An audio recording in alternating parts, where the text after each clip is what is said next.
Hello everybody and welcome to this playthrough for Master Division with various wind for the Albatross-a-Ball 9-hole cup here in Golf Clash the game. Before we take a closer look, make sure that you do hit the thumbs up button, also subscribe to the channel and turn on the notifications. I would like to apologize already now for my voice and also for my nose due to me still being a bit ill, and hopefully you can still understand me properly. What I would like you to do is to try out our master guides. You can try out for pro and expert as well if you want to. Go to patreon.com/golfclashtommy and try out the best guides on the market for the ultimate tournament guides. Also, those of you that are looking to improve your tour play, then exclusive tour text guides will get your win percentage up and make sure that you do get more wins over your opponent. Follow the info box on the right hand side to get the club distance adjustment, elevation adjustment, also what club and ball type I suggest you to play with. Have in mind that those are all suggestions and you don't have to follow it if you don't want to, but there's always a plan behind it. Check out the video description down below for the link to Patreon and our guides. Ultimate tournament guides and exclusive tour text guides. Patreon.com/golfclashtommy. Let's go to hole number 1.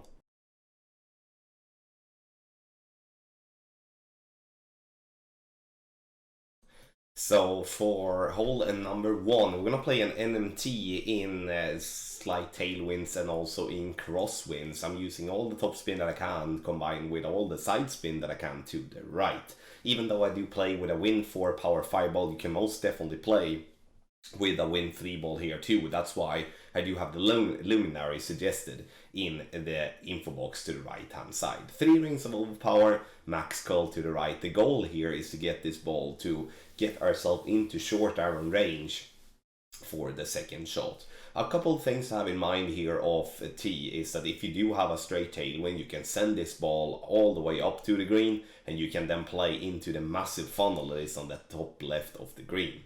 If you do have a direct headwind, you cannot get over the water from the third tee. Doesn't matter what you do, you're going to have to lay up, and then the Albatross is going to get very difficult to get, and that's something to also have in mind. Now for the second shot, we are here playing with a short iron towards the pin, and I'm going for a rough bump. I understand that there is a funnel at the back of the green, but me personally love this funnel from the rough instead. And the reason I do that is because then we can control and only have one bounce to adapt for. But again, each for their own. It's all about getting the Albatross here. And in my opinion, the rough bump is the best choice if having a straight crosswind from this range, as we will most likely have to play with a long iron from distance if we would be moving up, having to bounce on the green.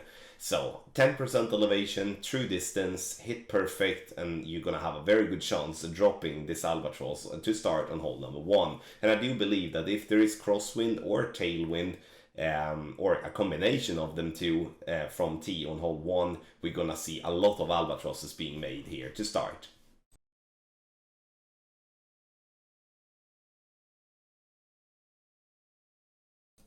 Hole number 2. This is the Weissaker Ranch that we're gonna play here, and this hole is going to be, I would say this is gonna be fun, this one, because if you do have a tailwind angle, you can choose to either play down the right. Here we do just have a little tailwind, and then otherwise we can play on the left and push the ball to be very close to green. You can see I'm playing with a Thor's hammer. You can play with a Thor's hammer or the Apocalypse, doesn't really matter.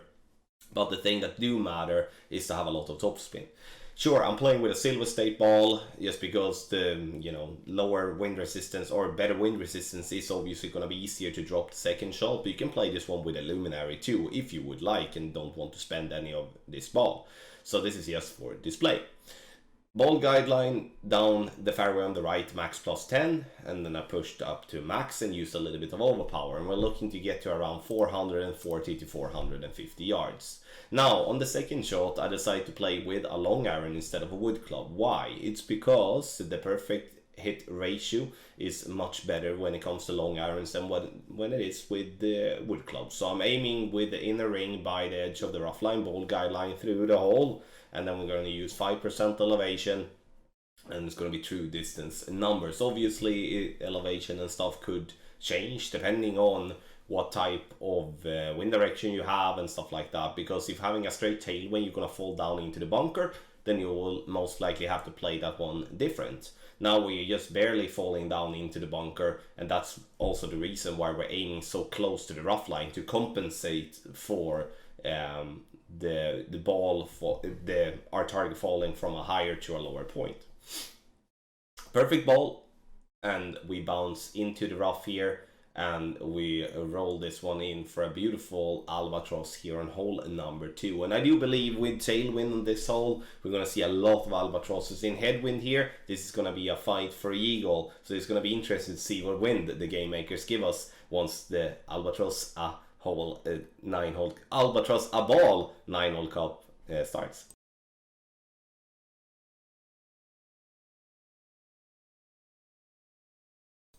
For hole number 3, now we do have a tailwind, and here we can play in 2 different ways, because this is an old guide play here. So we're gonna play with an NMT over to the left with a luminary, as this is gonna be option number, like this would have been an option number 1 in the guide. But for those of you that do remember, when we had this wind in the tournament, there was a way of actually getting the ball to green playing with an owl ball. Obviously, water and out of bounds was in play, big time, but that was, in my opinion, a risk worth taking. I remember I actually went in the water live in the weekend round. Luckily got saved by my opponent that got an albatross. But here we're playing over to the left, max plus 10. We're using overpower with slower needle, and getting it to around 470 is kind of what we were looking for. Now we do have a B52, but even though it's an open shot here towards the pin, the difficult part with this shot is all the bumpy parts. You can't really see it that much, but you need to find the flattest spot on the fairway and then adapt spins after that, which is the difficult part, I must say, with this shot. But getting the spot correct, finding the flat spot, finding the correct spins, and then obviously the correct adjustment, I do believe you're gonna drop this one for an albatross many times. So 20% elevation on the second shot is what I'm using, and here it's obviously when doing a frame check like I did, then we should be having a reference, but it's all from obviously measuring the club distance correct, making the correct call with adjustment, and obviously the final piece of it is to hit perfect. Which we do, so it bounces on the fairway up towards the green, and in this instance we're getting that zoom in, which is lovely, and we drop it for an albatross from distance. Unfortunately I don't have a video for that owl play here, but there was definitely a way to getting to green in tailwind by doing a power hook, I think it was called, to get that ball to green. But obviously there's risk involved there too. This is very similar to hole number 2, the Wisek Ranch, is that, you know, if we do have a direct headwind here, this is going to be a fight for an eagle, but if we do have a tailwind, I would say, then we're definitely going to give ourselves a very solid chance for an albatross.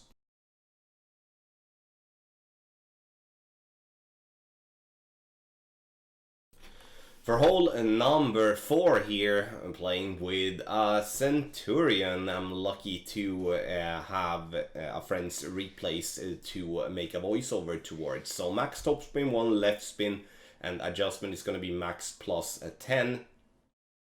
Once we have done that, we are going to try to pinch the ball down the fairway as far as possible, really, because we do want to have a long iron towards the pin. Playing with around 3 rings of overpower, half a ball of curl to the left. Make sure to hit perfect, because we're playing a close line here to the rough.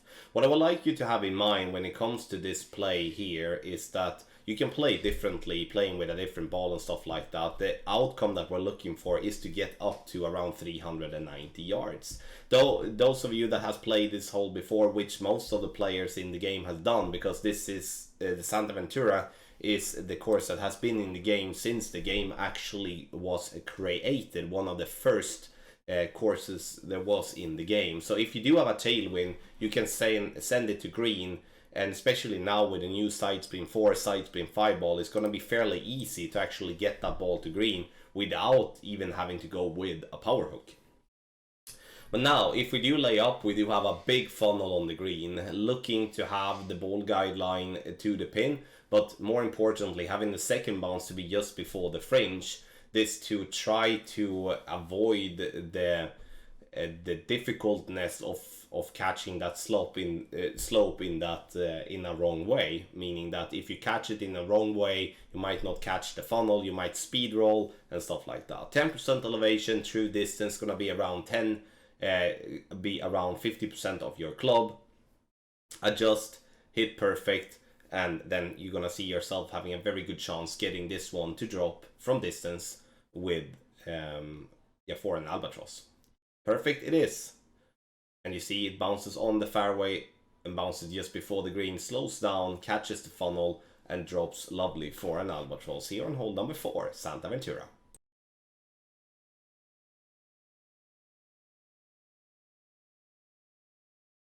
So for hole number 5, Century Harbor here for you. I'm playing an NMT here, and that is something that I would do in a crosswind or with a minor tailwind. And the reason I say that I would do that in just those winds is because if we do have a headwind, I can't play an NMT because that's going to complicate a lot of things. Then I most likely have to move my aim point more to the right. This is a pretty downhill drive. I'm going to play 20% elevation, max distance club. And here you can see I'm using a luminary for this type of play, which I do believe is the only thing that is enough here to use. Obviously you can use a wind 5-ball if you would like, that would make it easier, but it's not a must. We are doing a double bounce on the fairway to clip the rough, to roll out on the fairway, and the reason we do that is to slow the ball down, and so we are not rolling into the rough.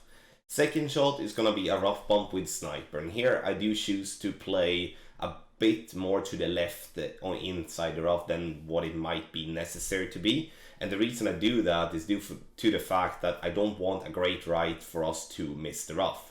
And we need to have in mind that playing into this rough here will give us a chance to play into a pretty big funnel for the second shot, which is something we can't ignore. But then we do have to play a little bit closer to the right side of the rough because the biggest funnel area is just there. 20% elevation, true distance club. And you can see here that when I'm having this type of tailwind, I'm using a click of underpower instead of having to do a pullback. And the reason I do that is because we are adjusting from a lower to a higher point, and I don't want to miss the rough going long. Very close with a great right, but that tells me one thing: my adjustment is off. So even if I'm getting close, that great right should technically should not be missing as it would be if I would be having the correct adjustment. No matter what though, this is going to be a decent chance, but let's hope for ascended wind, and that's what we're going to take a look at now in option 2. So for option number 2, and now we're going to take advantage of the tailwind still that we're having an NMT position here, and obviously the more tailwind we have, the easier this shot is going to become. But what I would like to have said here is that if we do have a tailwind and we have the possibility to play with a topspin boost ball, then I would strongly advise you to take the gamble and play with it, because in a best case scenario you will be down the green having a super simple wedge to lock in the albatross. In a worst case scenario, this tailwind will still make you be able to carry the ball from the hazard down towards the green to secure the eagle. So it's basically a risk-free way of pushing, in my opinion. Max plus 10, push up to max. I'm using outside wall curl to the right, hitting great left, but the great left actually makes it become pretty nice, even though the first bounce is very close to the rough line. Bounces down, and then it takes that little downhill slope there, and now we are very close to green, and I mean, can't complain of a simple albatross here. But obviously, ladies and gentlemen, like when playing these type of shots, it involves much more inconsistency than having to lay up, and something to have in mind. But I do think it's worth the risk if we do have the club and the ball for the shot.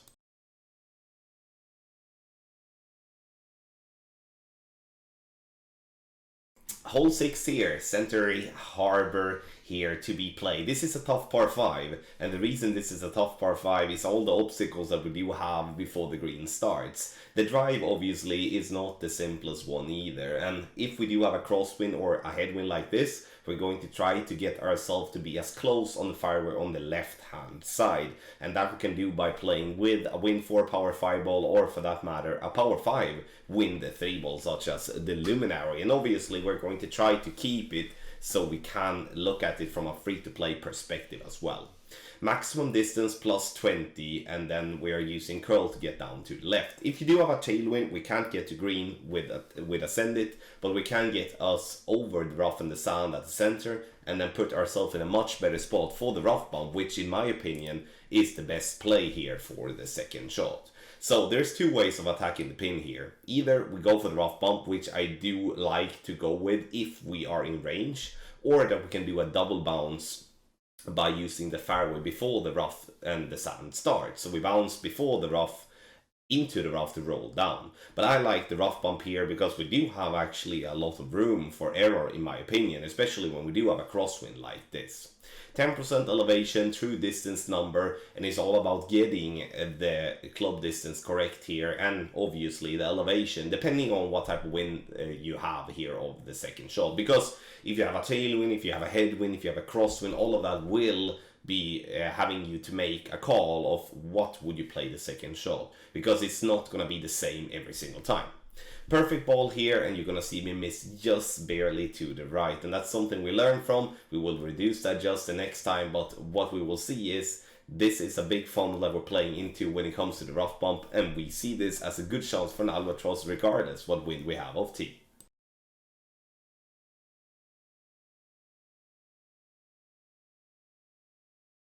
So for hole number 7, the Jamal Dunes, here we can play different ways to get an Albatross. I would say that this is probably the par 5 where we do have the most Albatross in game, especially on the higher tours. Obviously there's others where there is a very good chance for a drop, but you're gonna notice the funnel that we're gonna play in, that's gonna be absolutely huge.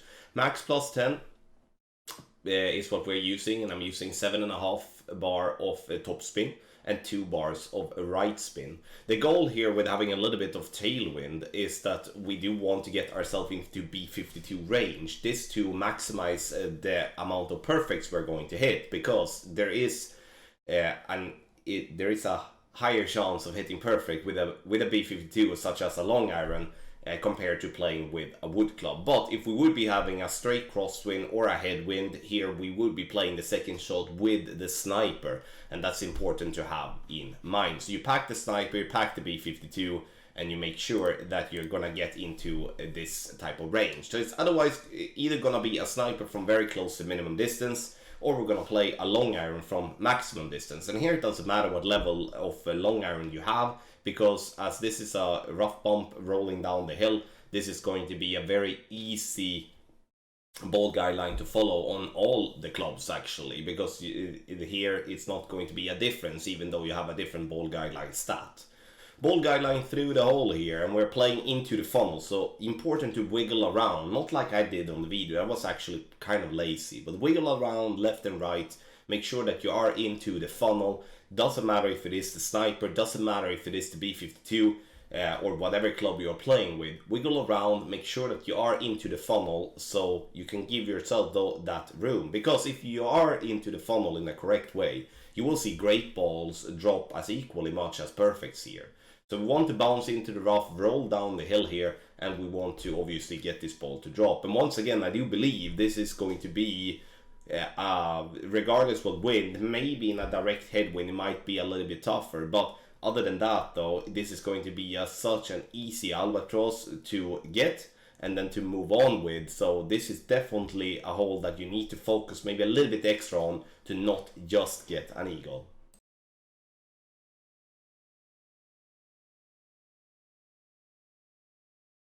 Hole number 8, now we're gonna play on the right hand side. Left hand side is completely out of play here, and we're gonna bounce over to the other fairway island using 6 bars of topspin, 2 right spin.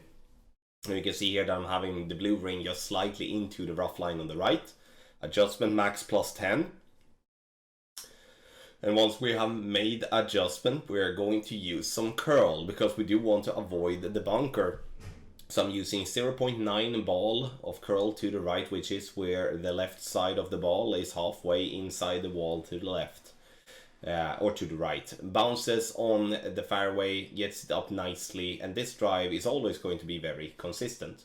Before we move on to the second shot here, if we do have a tailwind, we can, by using the new topspin boost balls, even just with topspin boost 1 or 2, such as the Thor ball, which is a new, very valuable member of the topspin boost family, you can actually get the ball to green without clipping the rough. Playing with just regular topspin with a globe and stuff like that will risk clipping the rough, and that could be some problem. So definitely Thor ball I see being a very useful ball, this together with the spirit ball and stuff like that, obviously, if the wind is in a good tailwind. Headwind and crosswind, that's not going to be a possibility. Now, second shot, if we lay up like we did, I'm going to use the B52. The reason I'm using the B52 instead of the sniper is due to, once again, that you do hit more perfects with the B52 or so long iron than what you do with a wood club. But playing with a sniper here is nothing wrong either. So I would say pack the sniper, pack the long iron that has the best ball guideline, and then be ready for both of the outcomes. Now we're close to max club, and we're gonna play max club as well, and using 20% elevation when it comes to a long iron. When playing with a sniper, such as a wood club, I wouldn't play more than 10% elevation through distance here. So center the ball, hit perfect, and we at least give ourselves a chance. And I would say in tailwind, this hole is going to become a must albatross, but when it is a crosswind or a headwind from tee, this is going to be a tough albatross to get, but when you get it, it's definitely an advantage over your opponent.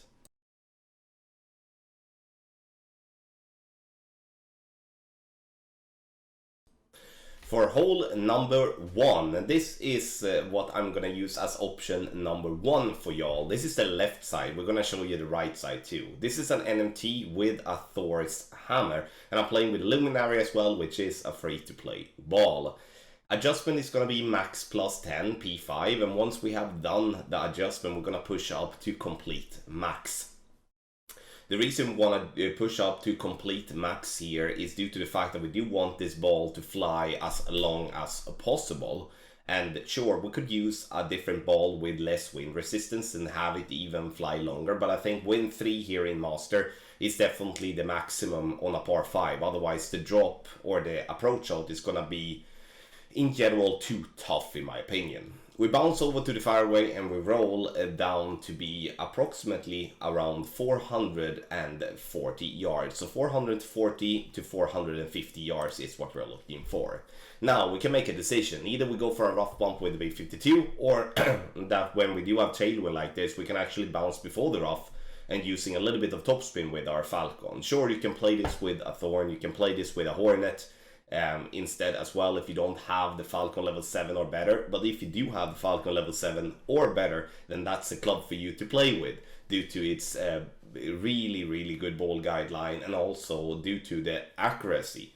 The Falcon is definitely in Falcon level 7 or better, according to the stats, the best short iron. Sure, there will come times where we do play with a Thorn and stuff like that instead, but in this scenario here, I would definitely pick Falcon over the Thorn or the Hornet. Center the ball, hit perfect after using the elevation plus 10 with true distance numbers, and we bounce up towards the green. Comes in a little bit hot though, but right up pin for beautiful albatross here for option 1 on hole number 9. For option number 2 here on hole number 9, we're gonna play to the right hand side, which involves a much easier drive in my opinion. But even though it's easier to get this ball on fairway, the difficult part is to get the same distance all the time. So you need to be very spot on with your drive so you're not catching dead bounces one time and then glitch roll the other time. Max plus 10 is what I'm using here, and you can see that I'm using a power 3 wind 5 ball, and I do believe that if we're going to play on the right hand side as a layup here, a wind 5 ball is definitely going to be recommended for you to maximize the chances on the second shot. Obviously a win 4 and a win 3 is allowed to be played with, but I'm just speaking about what would be the best for the approach. Second shot is also going to be played the 10%, but here we do have to use either the plus yardage or we're going to have to use a frame check or something like that. This is an old guide play where I'm using the plus yardage that I'm having by the rough line, so where the rough meets the fairway. One right, one top ball guideline through the hole, and then we're going to play 10% elevation and then obviously true slider, depending on obviously what we do have as in guide and stuff like that, but as per general, it's true distance plus 10%, so this is going to be closer to max distance than what it would be medium distance. Center the ball, hit perfect, and you will see yourself having a good chance, even though the sniper is definitely not my favorite club to play with in Master. Bounces on the rough at the top there, it rolls up towards the pin, and it takes a little 180 around the hole. Unfortunately, that was not unfortunate, but that was a bummer. But here you have two options for hole number 9 to attack for the Albatross. Thank you so much everybody for watching this playthrough for Master Division for the Albatross-a-Ball 9-hole cup. This is a playthrough with various wins. I've been collected videos from all the tournaments to display to you how to drop these par 5s, because I do believe we're gonna have to drop some, especially in Master, and it will be as always a bundle between free-to-play balls and also with the Win 5 balls. Make sure that you join in the Ultimate Tournament Text Guide community and get the best guides on the market for Pro or Expert, or for that matter Master. Now we are speaking about Master. We are offering free-to-play ball options, special ball options, we offer Telegram shots, and obviously the guides towards that with everything that you would need. So try it out, make sure to sign up. We will be making a qualifying round guide for Master, we will be making a final round guide for Master, but then obviously we will be making a normal guide week when it comes to the upcoming big tournament that I don't know what name of that tournament it will be when I'm recording this video. But once again, make sure to sign up, patreon.com/golfclashtommy. We do have packages in all sizes, yeah, for you to sign up. Link directly in the description down below. Thank you so much everybody for watching, and good luck in your Golf Clash game.